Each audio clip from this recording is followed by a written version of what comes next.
A história de 55 anos do PCC foi escrita com sangue e mentiras para manter a dominação absoluta. O PCC, que é possuído por um espectro maligno, criou o terror, matando incessantemente. Durante seu governo de mais de 50 anos, o PCC perseguiu mais da metade das pessoas na China. Estima-se que 60 a 80 milhões de pessoas morreram de causas não naturais. Esse número excede o número total de mortes nas duas guerras mundiais combinadas e também excede o número total de mortes não naturais em todas as dinastias desde o início da história chinesa. Por trás dos massacres do PCC estão uma ideologia de apoio e alguns requisitos práticos. Ideologicamente, o PCC acredita na ditadura do proletariado e na revolução contínua sob a ditadura do proletariado. Portanto, depois que o PCC assumiu o poder na China, ele matou os proprietários de terras para resolver problemas com as relações de produção nas áreas rurais. Ele matou os capitalistas para atingir a meta da reforma comercial e industrial e para resolver a questão das chamadas relações de produção nas cidades. Da mesma forma, resolver os problemas relacionados à superestrutura também exigiu matança. A supressão do grupo antipartido Hufang e do movimento antidireitista eliminou os intelectuais. Os assassinatos em massa durante a Revolução Cultural estabeleceram a liderança absoluta do PCC. O massacre da Praça da Paz Celestial de 1989 foi usado para evitar crises políticas e para reprimir demandas por democracia. A perseguição ao Falun Gong visa resolver o problema de ter pessoas com crenças tradicionais e que praticam Qigong. Essas ações foram todas necessárias para o PCC fortalecer seu poder e manter seu governo diante da contínua crise financeira, crise política e crise de crença. Exceto pela questão do Falun Gong, quase todos os movimentos políticos anteriores foram utilizados para reviver o espectro maligno do PCC e incitar seu desejo por revolução. O PCC também usou esses movimentos políticos para testar os membros do PCC, eliminando aqueles que não atendiam aos requisitos do partido. Matar também era necessário por razões práticas. O Partido Comunista começou como um grupo de bandidos e canalhas que matavam para obter poder. Uma vez que esse precedente foi estabelecido, não havia como voltar atrás. Terror constante era necessário para intimidar as pessoas e forçá-las a aceitar, por medo, o governo absoluto do PCC. Na superfície, pode parecer que o PCC foi forçado a matar e que vários incidentes simplesmente aconteceram para irritar o espectro maligno do PCC e acidentalmente acionaram seu mecanismo de matar. Na verdade, esses incidentes servem para disfarçar a necessidade do partido de matar. Matanças periódicas são exigidas pelo PCC. Sem essas lições dolorosas, as pessoas poderiam começar a pensar que o PCC estava melhorando e começariam a exigir democracia. Assim como os estudantes idealistas do Movimento pela Democracia de 1989 fizeram, o massacre recorrente a cada 7 ou 8 anos serve para refrescar a memória das pessoas sobre o terror e para alertar a geração mais jovem de quem quer que trabalhe contra o PCC, quem quer que queira desafiar a liderança absoluta do PCC ou quem quer que tente contar a verdade sobre a história chinesa. Qualquer um que faça essas coisas terá um gostinho do punho de ferro da ditadura do proletariado. Matar se tornou uma das formas essenciais para o PCC manter o poder. Com a escalada de suas mortes sangrentas, largar sua faca de açougueiro encorajaria as pessoas a se vingarem dos atos criminosos do partido. Portanto, o PCC não só precisava conduzir uma matança generalizada e completa, mas o massacre também tinha que ser feito de uma forma mais brutal, para efetivamente intimidar a população, especialmente no início, quando o PCC estava estabelecendo seu governo. Como o propósito da matança era incutir grande terror, o PCC selecionou alvos para destruir de forma arbitrária e irracional. E em cada um desses chamados movimentos políticos, o PCC usou a estratégia de genocídio.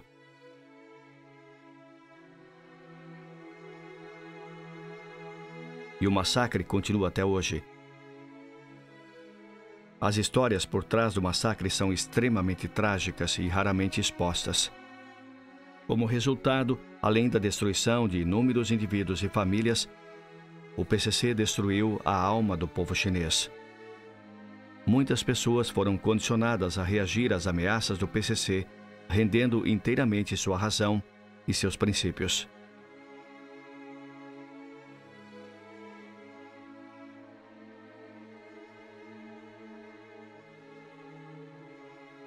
Em certo sentido, as almas dessas pessoas morreram. Algo mais assustador até do que a morte física.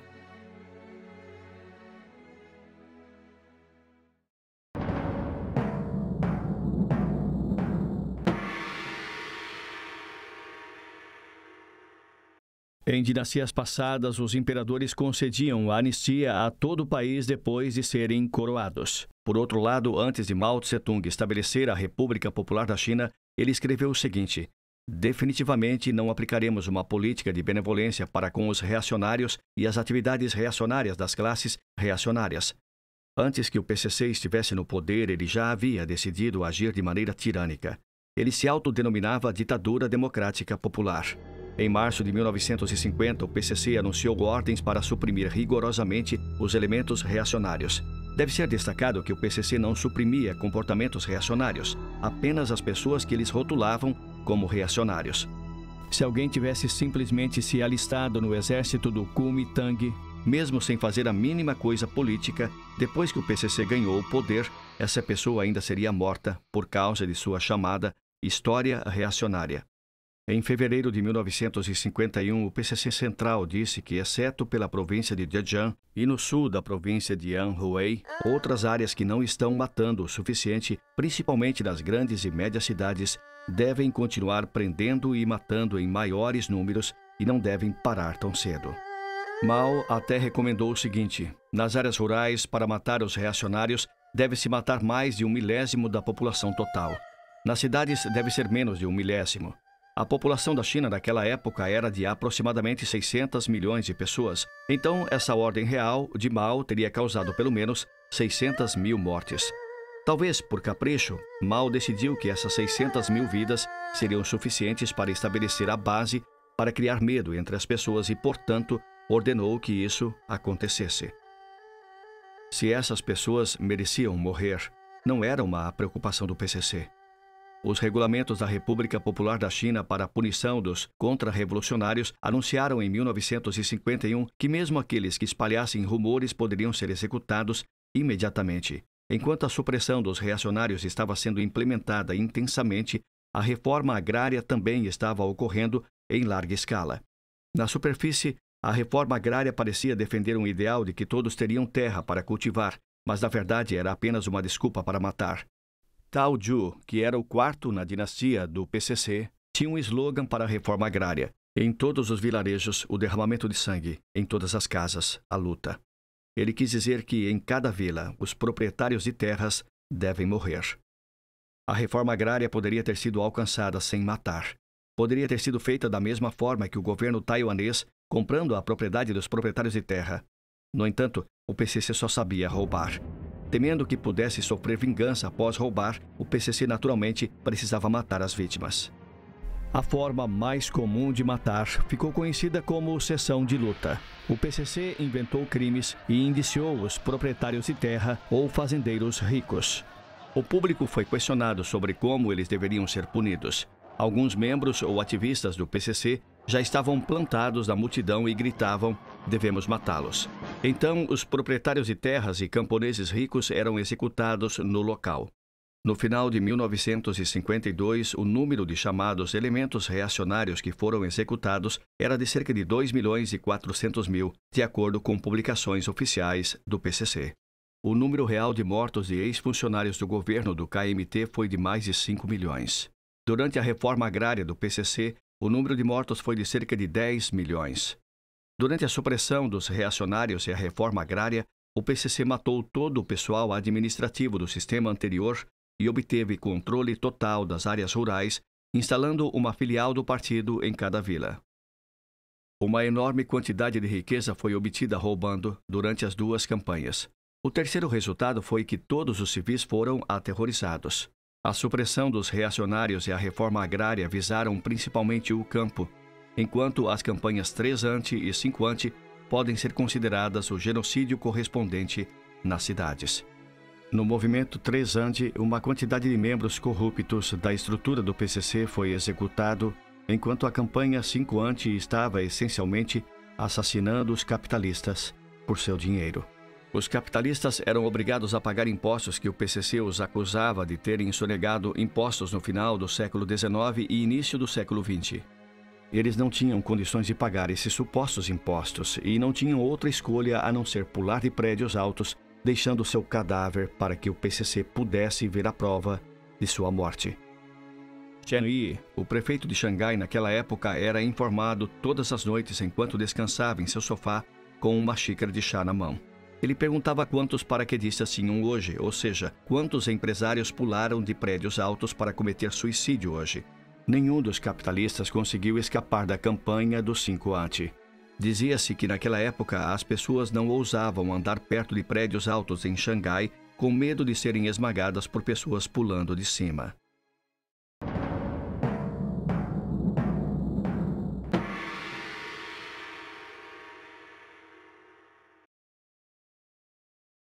Desde que o PCC assumiu o poder, o maior e mais terrível número de mortes foi registrado durante a Grande Fome da China de 1959 a 1961. Pelo menos 30 milhões de pessoas morreram de fome. A Grande Fome foi falsamente rotulada pelo PCC como um desastre natural de 3 anos. Na verdade, esses 3 anos tiveram condições climáticas favoráveis e não tiveram grandes desastres naturais. O desastre foi causado inteiramente pelo homem. A campanha do Grande Salto para frente exigiu que todos na China se envolvessem na produção de aço, forçando os fazendeiros a deixar suas colheitas apodrecendo nos campos. Autoridades em todas as regiões aumentaram de forma exagerada seus relatórios de rendimentos de produção. Rendimentos de arroz de mais de 3.000 toneladas por acre foram relatados exageradamente. Consequentemente, grãos, sementes e alimentos básicos dos camponeses foram todos confiscados como uma forma de tributação. Com base nesses rendimentos exagerados nos relatórios, He Yiran, o primeiro secretário do comitê do partido da prefeitura de Liuzhou, disse que a área local deveria se esforçar para obter o primeiro lugar na competição pelo maior rendimento, não importa quantas pessoas morressem como resultado. Em algumas áreas, o governo até emitiu ordens proibindo cozinhar para, assim, impedir que os camponeses comessem suas colheitas. Muitos camponeses nem ousaram cozinhar os alimentos que encontravam na natureza e morriam de fome. No livro Registros Históricos da República Popular da China, publicado em 1994, é dito que o número de mortes não naturais e redução de nascimentos de 1959 a 1961 é estimado em cerca de 40 milhões. Esta provavelmente será a maior fome do mundo nesse século. Nesse relatório, mortes não naturais e redução da população de nascimentos, na verdade, representam um número de pessoas que morreram de fome. Historicamente, em tempos de fome, o governo fornecia mingau de arroz. Eles distribuíam as colheitas e permitiam que as vítimas fugissem das áreas atingidas pela fome. O PCC, no entanto, considerava fugir da fome uma vergonha para o prestígio do partido e ordenou que os milicianos bloqueassem as estradas para impedir que as vítimas escapassem da fome.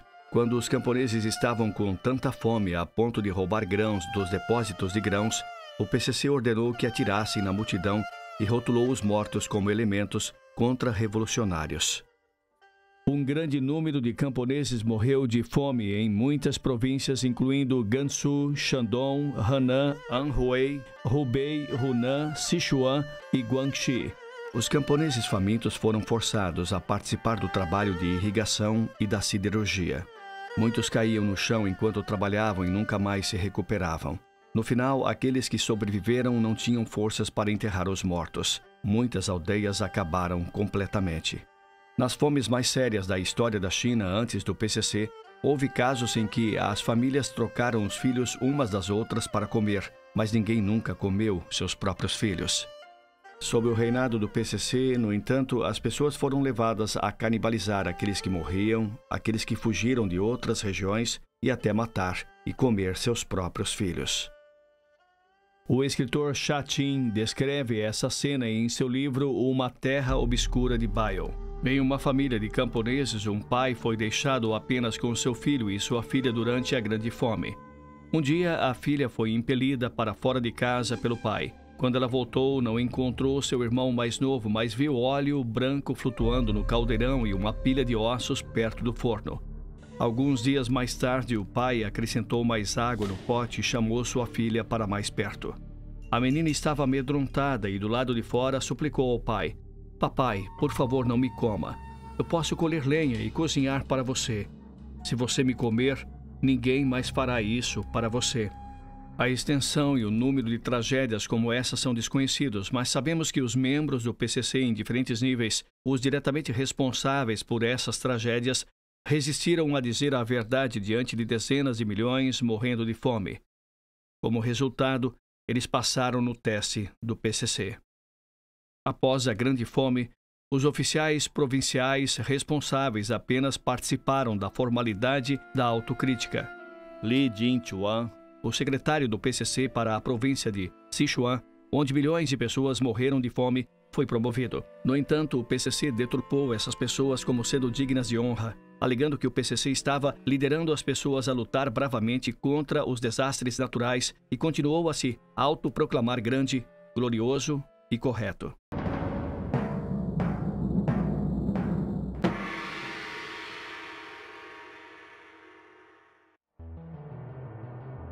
Tudo o que o PCC faz serve apenas a um propósito: ganhar e manter o poder. Matar é uma maneira muito importante para o PCC manter seu poder. Quanto mais pessoas mortas e mais cruéis as mortes, maior a capacidade de aterrorizar. Em seu livro Inimigo Interno, o padre Raymond J. de Jaeger relata as histórias de assassinatos que testemunhou no norte da China durante a Guerra Sino-Japonesa. Um dia, o PCC exigiu que todos fossem à praça central da vila. Os professores levaram as crianças à escola até a praça para assistir ao assassinato de 13 jovens patriotas. Depois de anunciar as acusações forjadas contra as vítimas, o PCC ordenou que o professor horrorizado fizesse as crianças cantarem canções patrióticas, enquanto gesticulava para que o carrasco começasse. O carrasco era um jovem soldado comunista feroz e robusto, com braços fortes. O soldado foi atrás da primeira vítima, rapidamente levantou uma faca grande e afiada e golpeou para baixo, e a primeira cabeça caiu no chão. O sangue jorrou como uma fonte enquanto a cabeça rolava no chão. O canto histérico das crianças se transformou em gritos e choro caóticos. O professor manteve o ritmo tentando não parar as canções. O carrasco cortou 13 vezes e 13 cabeças caíram no chão. Depois disso, muitos soldados comunistas se aproximaram, cortaram o peito das vítimas e tiraram seus corações para um banquete. Toda a brutalidade foi feita na frente das crianças. As crianças ficaram pálidas devido ao terror e algumas começaram a vomitar. O professor os repreendeu e colocou as crianças em fila para voltar à escola. Depois disso, o padre Jaeger frequentemente via crianças sendo forçadas a assistir a assassinatos. As crianças se acostumaram com as cenas sangrentas e ficaram insensíveis à matança. Algumas até começaram a gostar da emoção. Quando o PCC sentiu que uma simples matança não era aterrorizante e emocionante o suficiente, eles inventaram todos os tipos de torturas cruéis. Por exemplo, forçar alguém a engolir uma grande quantidade de sal sem deixá-lo beber água. A vítima sofreria até morrer de sede, ou despir alguém e forçá-lo a rolar em cacos de vidro, ou abrir um buraco no rio congelado no inverno e jogar a vítima no buraco. A vítima congelaria até a morte ou se afogaria. O livro do padre Jaeger também contava histórias como a seguinte. Um membro do PCC na província de Shanxi inventou uma tortura terrível. Um dia, quando ele estava vagando pela cidade, ele parou em frente a um restaurante e olhou para um grande caldeirão fervente. Mais tarde, ele comprou vários caldeirões enormes e imediatamente prendeu algumas pessoas que eram contra o PCC. Durante o julgamento apressado, os caldeirões foram enchidos de água e aquecidos até ferver. As 3 vítimas foram despidas e jogadas nos caldeirões para ferver até a morte após o julgamento. No livro diz: testemunhei um pai sendo esfolado vivo. Os membros do PCC forçaram o filho a assistir e participar da tortura desumana para ver seu pai morrer em uma dor excruciante e ouvir os gritos de seu pai. Os membros do PCC despejaram vinagre e ácido no corpo do pai. Eles começaram pelas costas, depois subiram até os ombros e logo a pele de todo o seu corpo foi arrancada, deixando apenas a pele da cabeça. Seu pai morreu minutos depois. Alguém poderia pensar que essas formas extremamente cruéis de matar aconteciam apenas em tempos de guerra. E, infelizmente, essa violência se tornou ainda pior depois que o PCC assumiu o poder. Durante o Terror Vermelho, em 1966, todas as 5 classes negras, os proprietários de terra, fazendeiros ricos, reacionários, mau-elementos e direitistas foram erradicados de acordo com uma política de genocídio em muitas áreas. Um exemplo típico foi o condado de Daqin, perto de Pequim, onde de 27 de agosto a 1º de setembro de 1966, um total de 325 pessoas foram mortas. O mais velho morto tinha 80 anos e o mais novo apenas 38 dias. 22 famílias inteiras foram mortas e não sobrou ninguém. Io Luen registrou em sua investigação do massacre de Daqin. Espancamentos até a morte eram cenas comuns. Na rua Shatan, um grupo de homens da Guarda Vermelha torturou uma idosa com correntes de metal e cintos de couro, e então uma mulher da Guarda Vermelha pulou em seu corpo e pisou em seu estômago. A idosa morreu na cena. Havia muitas maneiras diferentes de matar, incluindo espancar com cacetetes, cortar com foices e estrangular com cordas. A maneira de matar bebês era a mais brutal. O assassino pisou em uma perna e puxou a outra perna, rasgando o bebê ao meio. Além de espancar pessoas até a morte, o início da Revolução Cultural também desencadeou uma onda de suicídios. Muitos intelectuais famosos acabaram com suas próprias vidas em um estágio inicial da Revolução Cultural. Os números anunciados pelo PCC para a Revolução Cultural foram mais de 4.200.000 pessoas detidas, mais de 1.700.000 pessoas morreram de causas não naturais, mais de 135.000 pessoas foram rotuladas como contra-revolucionárias e executadas. Mais de 237.000 pessoas foram mortas e mais de 7 milhões ficaram incapacitadas em ataques armados e 71.200 famílias foram destruídas. Estatísticas compiladas de anais de condado mostram que 7,73 milhões de pessoas morreram de causas não naturais durante a Revolução Cultural. A Revolução Cultural foi o período mais frenético de ideologia esquerdista na China. Matar se tornou uma forma competitiva de exibir a posição revolucionária de alguém. Então, o massacre de inimigos de classe foi extremamente cruel e brutal. O PCC mobilizou campanhas em massa dentro e fora do partido, começando a matar nas áreas de literatura, arte, teatro, história e educação. O PCC teve como alvo os primeiros ataques a várias pessoas. Mais tarde, a matança aumentou de todos dentro do partido e do exército para todas as pessoas ao redor do país. A luta armada eliminou corpos físicos. Os ataques culturais mataram o espírito das pessoas. Foi um período extremamente caótico e violento. O lado maligno da natureza humana foi amplificado ao máximo pelas necessidades do partido de reviver seu poder em uma crise. Todos podiam matar arbitrariamente sob o nome da Revolução e defendendo a linha revolucionária do presidente Mao. A Revolução Cultural foi um exercício nacional sem precedentes de eliminação da natureza humana. O escritor Zhang Yi descreveu o canibalismo na província de Guangxi durante a Revolução Cultural. O estágio inicial, o terror era secreto e sombrio. À meia-noite, os assassinos foram na ponta dos pés para encontrar a vítima e cortá-la para remover seu coração e fígado. Eles comeram os órgãos em silêncio. O estágio de pico. Os assassinos veteranos ganharam experiência em como remover corações e fígados enquanto a vítima ainda estava viva. O assassino-chefe tinha direito ao coração, fígado e genitais, enquanto outros pegariam o que restasse. Essas cenas terríveis eram adornadas com bandeiras e slogans. O estágio de loucura em massa. As pessoas estavam cometendo canibalismo loucamente. Geralmente as vítimas eram primeiro criticadas publicamente, o que sempre era seguido por assassinato e depois canibalismo.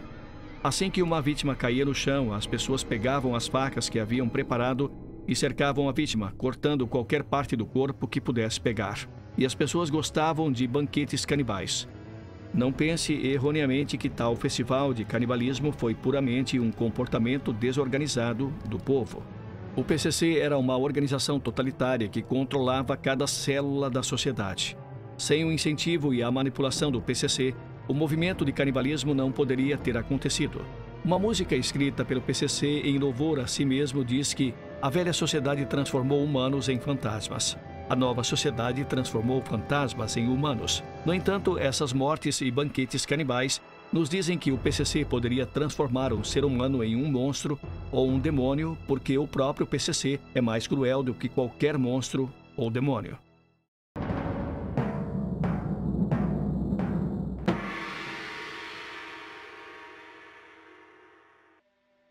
A família é a unidade básica da sociedade chinesa. É também a última defesa da cultura tradicional contra a cultura do partido.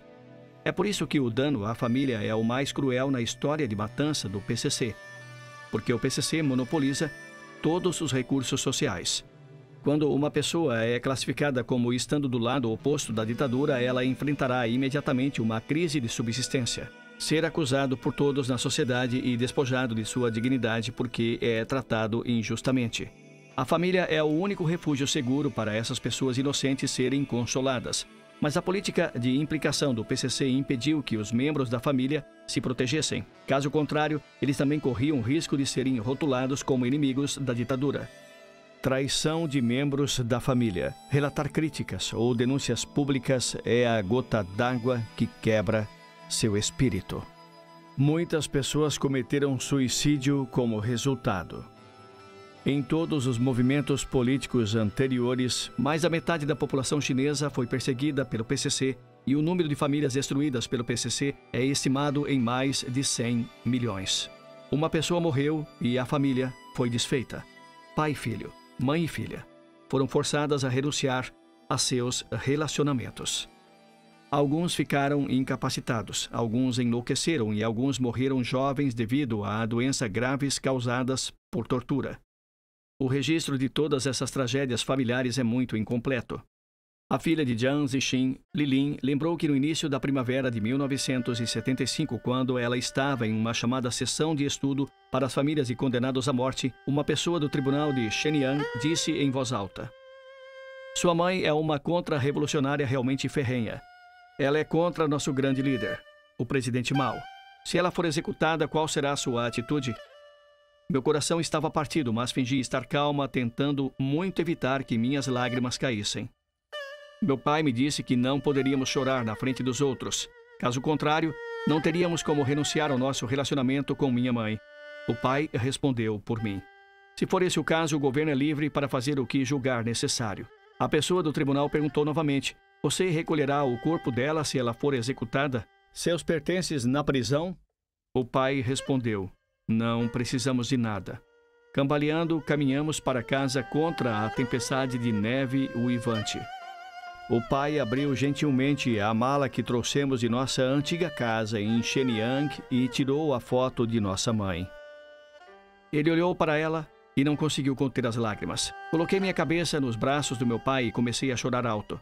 O pai me deu um tapinha gentil no ombro e disse: "Não faça isso, querida. Não podemos deixar os vizinhos ouvirem."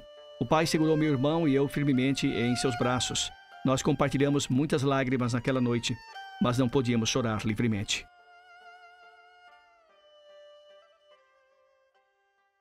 O PCC, possuído por um espectro maligno, sempre usa o terror como um meio de manter seu governo. Em diferentes momentos, o terror se manifesta de diferentes formas. Portanto, matar é um dos métodos que o PCC usa para governar seu regime baseado no terror. Quando as pessoas não têm um forte senso de medo, o PCC precisa matar mais para aumentar seu senso de terror. Quando as pessoas já estão com medo, matar apenas algumas pessoas pode manter o senso de terror.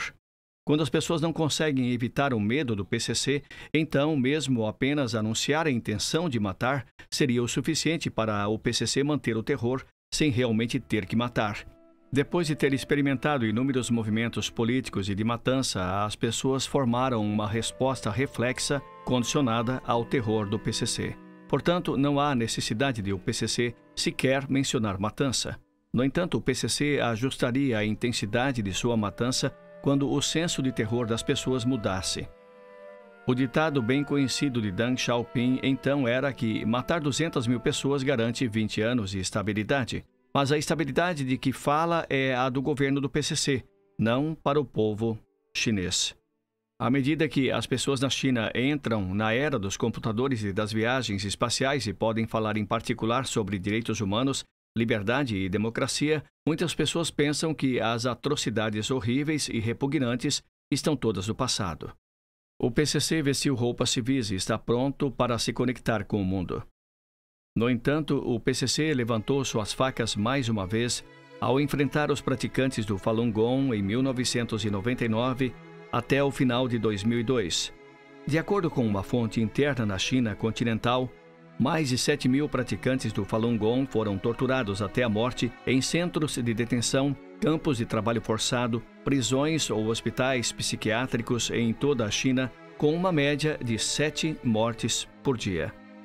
Os mais de 100 métodos cruéis de tortura exercidos sobre os praticantes do Falun Gong concentram todos os aspectos demoníacos acumulados pelo PCC.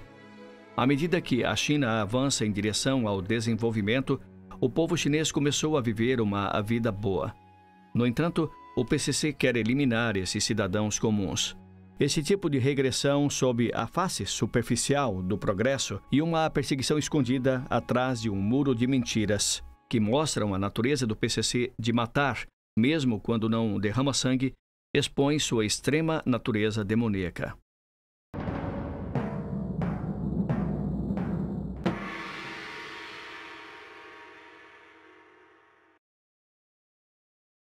Durante seu longo processo de matança, o PCC usou várias maneiras diferentes de matar pessoas.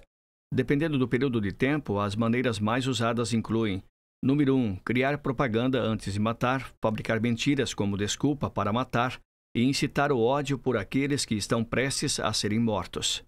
Número 2, matar pessoas não apenas por meio da máquina de sua ditadura, mas também mobilizando ativamente as pessoas para matarem umas às outras. 3, destruindo seu espírito antes de matar seu corpo físico. Políticas como leniência para aqueles que confessam e punição severa para aqueles que resistem. Forçar as pessoas a desistir de seus próprios pensamentos e crenças. 4. Usando tanto a cenoura quanto o bastão. O PCC sempre afirma que a maioria da população é boa e ataca apenas uma pequena parcela da população. 5. Cortando ameaças potenciais pela raiz e assassinatos extrajudiciais secretos. O PCC sempre prende os chamados líderes e então elabora regulamentos e ordens verbais secretas. 6. Matando um para alertar os outros. 7. Pessoas famosas com influência internacional são geralmente suprimidas, mas não mortas pelo PCC. O propósito disso é esconder a morte daqueles cujas mortes não chamarão a atenção do público. Além de matar pessoas dentro da China e dentro do partido com grande prazer, o PCC também participou da matança de pessoas no exterior, incluindo chineses no exterior, exportando a revolução. O Khmer Vermelho é um exemplo típico. O Khmer Vermelho de Pol Pot existiu apenas por 4 anos no Camboja. No entanto, de 1975 a 1978, mais de 2 milhões de pessoas, incluindo mais de 200 mil chineses, foram mortas. Pol Pot adorava Mao Tse-tung. Ele visitou a China 4 vezes para ouvir os ensinamentos de Mao Tse-tung em pessoa. Teorias como o poder político cresce do cano de uma arma, luta de classes, ditadura do proletariado e assim por diante. Mais tarde, essas se tornaram a base de como ele governou o Camboja. Após retornar ao Camboja, Pol Pot mudou o nome de seu partido para Partido Comunista Cambojano e estabeleceu bases revolucionárias de acordo com o modelo do PCC de cercar cidades a partir do campo. O PCC não poupou esforços para apoiar o Partido Comunista Cambojano. Em 1970, quando a maioria dos chineses estava passando fome, a China deu a Pol Pot armas para 30 mil soldados. Em 1975, após tomar o poder por 2 meses, Pol Pot foi a Pequim para fazer uma visita e ouvir instruções. Os 2 filhos do príncipe Sihanouk foram mortos pelo Partido Comunista Cambojano e Pol Pot obedientemente enviou o príncipe Sihanouk a Pequim sob as ordens de Zhou Enlai. Era bem sabido que quando o Partido Comunista Cambojano matava pessoas, eles até matavam bebês no ventre de suas mães para evitar possíveis problemas no futuro. Mas a pedido de Zhou Enlai, Pol Pot obedeceu sem protestar. Com uma palavra, Zhou Enlai salvou o príncipe Sihanouk. Mas o PCC não se opôs à matança de mais de 200 mil chineses pelo Partido Comunista Cambojano. Naquela época, os chineses cambojanos foram à embaixada chinesa em busca de ajuda, mas a embaixada os ignorou.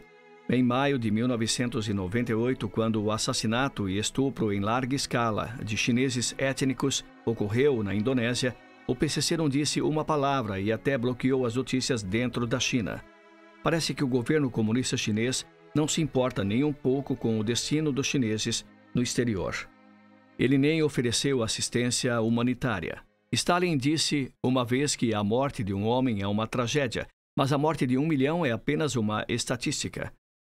Devido ao bloqueio de informações do PCC, não temos como saber exatamente quantas pessoas morreram nos vários movimentos de perseguição que ocorreram durante seu governo. Além disso, o PCC também matou minorias étnicas em Xinjiang, Tibete, Mongólia Interior, Yunnan e outros lugares. Não temos como saber quantas pessoas ficaram incapacitadas, doentes mentais, enfurecidas, deprimidas ou traumatizadas até a morte por causa da perseguição que sofreram. Cada morte é uma tragédia amarga que deixa a agonia eterna para os familiares de suas vítimas. Deve-se ressaltar que nos assassinatos em larga escala que ocorreram anteriormente, a identidade, o crime e o padrão de sentença para seus alvos foram mantidos intencionalmente vagos pelo PCC. Para evitar serem incluídos como alvos de assassinato, as pessoas frequentemente se restringiram a uma zona segura de comportamento com base em seu próprio julgamento. Essa zona segura era ainda mais estreita do que aquela que o PCC definiu. Como resultado, os movimentos muitas vezes foram ampliados além da escala pretendida porque pessoas em diferentes níveis impuseram restrições voluntariamente a si mesmas para garantir sua própria segurança. Essa intensidade voluntária do terror em toda a sociedade decorre dos assassinatos aleatórios do PCC. A mentalidade de temer dizer a verdade, até mesmo cair abaixo da linha da base da moralidade e estar ansioso para agradar o PCC seguindo sua direção maligna, tudo isso levou o povo chinês a pagar um preço muito alto. Hoje em dia, o PCC tende a matar muito menos do que no passado, quando milhões ou dezenas de milhões seriam assassinados. Há 2 razões importantes para isso. Por um lado, o partido distorceu as mentes do povo chinês com a sua cultura partidária, de modo que agora eles são mais submissos e cínicos. Por outro lado, devido à corrupção excessiva e ao desfalque por parte de oficiais do PCC, a economia chinesa se tornou um tipo de economia de transfusão e depende substancialmente do capital estrangeiro para sustentar o crescimento econômico e a estabilidade social. O PCC lembra vividamente das sanções econômicas que se seguiram ao massacre da Praça da Paz Celestial e sabe que a matança aberta resultaria em uma retirada de capital estrangeiro que colocaria em risco seu regime totalitário. No entanto, o PCC nunca desistiu de matar nos bastidores. Em sua longa história de matança, o PCC se metamorfoseou em um assassino em série depravado. Enquanto isso, ele tem alienado as almas do povo chinês. Como resultado, as pessoas aprenderam a ignorar as vidas e agonias dos outros, se acostumaram e ficaram insensíveis a todos os tipos de atrocidades desumanas, tratando a fuga sortuda de atrocidades como a melhor das coisas. Dessa forma, se apoiando na perseguição brutal, o PCC conseguiu manter seu governo.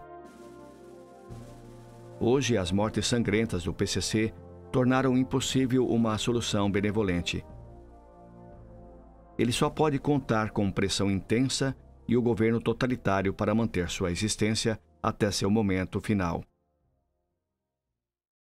A natureza sanguinária do PCC nunca mudou. Será ainda menos provável que mude no futuro.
归正道，江山抚清明，苍生归